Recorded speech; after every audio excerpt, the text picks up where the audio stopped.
So this poem, When I Set Out for Lyonnesse, is composed by Thomas Hardy. Thomas Hardy was a British novelist, poet, and an architect. Once he visited Paris to supervise a renovation of a church there, and when he returned from there, people noticed two new things about him. First, a new glow in his eyes, and a crumpled piece of paper striking out of his coat. And that piece of paper was the draft of the poem.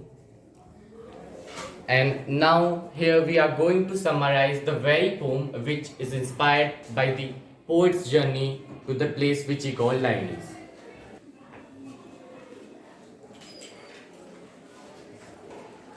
To recite and summarize a poem When I Set Out for Lyonnesse, which is composed by Thomas Hardy. When I set out for Lyonnesse, 100 miles away, the rhyme was on display and starlight lit my lonesomeness. When I set out for Lyonnesse, 100 miles away, what would be chance of Lyonnesse while I should sojourn there?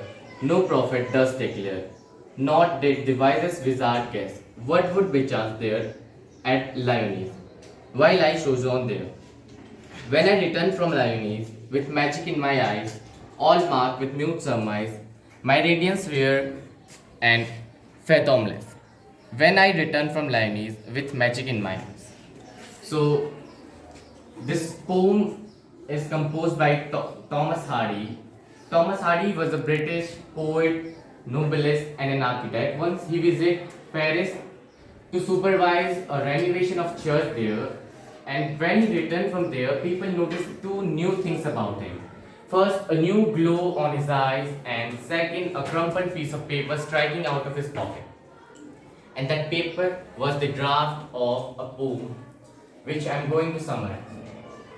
And this poem is inspired by the poet's journey to the Lyonnesse. So this poem is about the story of poet's visit to an imaginary place which he called Lyonnesse, which was 100 miles away from his place. When he started his journey, it was time of winter. There was frost in branches and leaves of trees, and he was traveling alone in starlight. And when he started his journey, he was thinking about that what will happen in Lyonnesse. He was thinking that not any wisest wizard, not any wisest magician could guess what could happen there. But when he returned from Lyonnesse, there was a new shine, there was a new glow in his eyes, and this glow was marked by everyone by mute surmise, and this happened when he returned from Lyonnesse. Thank you.